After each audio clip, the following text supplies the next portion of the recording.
Welcome back then to highlights. TTML F1 in Hungary, qualified P3. Starting the race now in full wet conditions. Trying to get a good start. It's good initial getaway compared to the front two. We get past Fleddy before turn 1. We're going to brake just a bit too late, go around the outside Jensen, but we're way too deep, and then we allow Connor and Fleddy back up the inside. Me and Connor stay side by side into the next corner. Still trying to get used to the wet conditions. Don't get the braking right, go a bit deep, push Connor with us. But we do keep the position, and that was just a mistake on my part, but it's worked out in the end. And we come out in P2 at the end of lap 1 then. Skipping on. Go deep again. Still trying to get used to the conditions. Rudy's retired. And so is Chalkers, and the virtual safety car is out.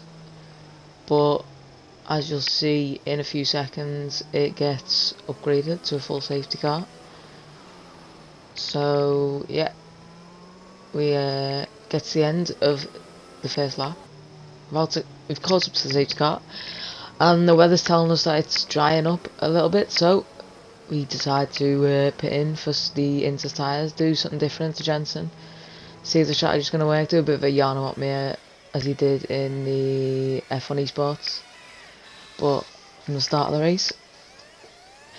And the plan is to, if we don't drop out of a pit stop gap before the Inters come into play, then we've gained a lot from this strategy. On the restart then, 3 Inters runners in front of us, which pitted early, but the lap before us, and didn't get caught behind the safety car. We're going to try and go down the inside of Smalley into turn 1.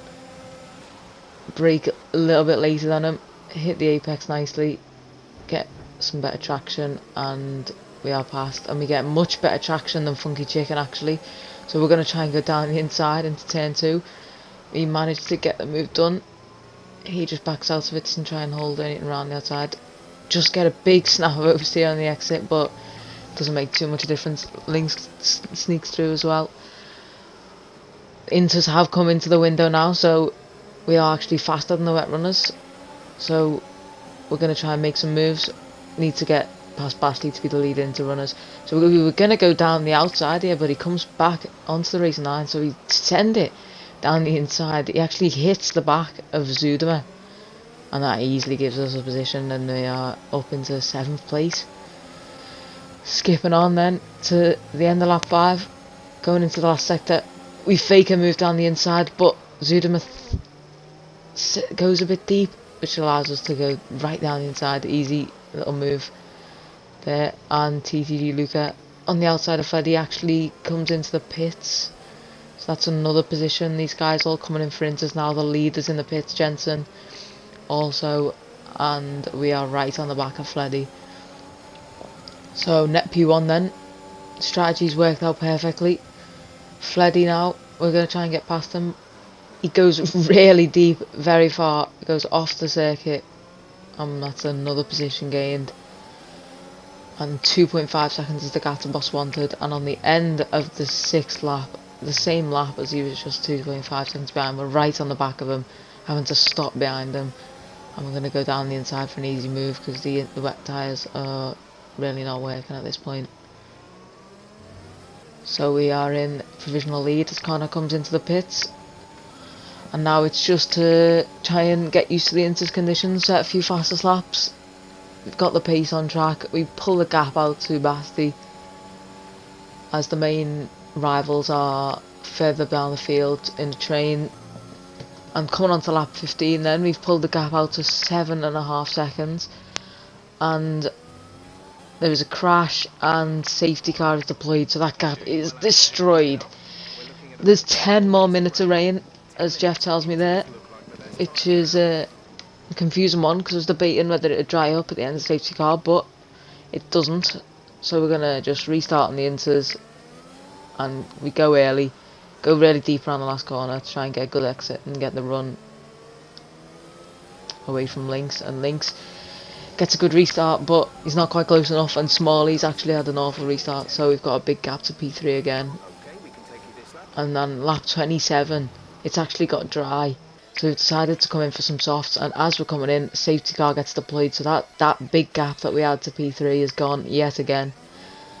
And the rivals who hadn't pitted for the Indies earlier on and got kind of ruined by the strategy have been brought right back into play. So on the restart then, going late, trying to keep drivers in between me and Jensen, who I know has got the pace, which we just need to try and keep links between them, because I know Link's got very good pace. As Jensen get past Smalley, and we keep the lead going through the safety car restart, and then another crash and another virtual safety car, which completely throws me off. I wasn't expecting it, and it gets upgraded again. So on lap 31 we've got our third safety car of the race, which was it might be the fourth safety car actually, I can't remember, but yeah, it is the fourth safety car. So we're going to restart, get the restart just perfect as the safety car just gets into the pits there, get good restart, stay clear of Links. He's got no chance. There's only 2 laps left, so there's no DRS activated, and we've got a whole battery to burn in 2 laps, so it should be easy to pull a gap and keep this race win now. It's all about not making any mistakes. So yeah, skipping on then to the end of lap 34, we set the fastest lap of the race, which we are going to keep that because everyone else is in a train. And then coming on to lap 35, we actually get a massive tank slapper, but we are going to win the Grand Prix after 2 weeks of disappointment in TTML. We finally come out with a race win, and that is confirmation of the win, which is 30 points and fastest lap.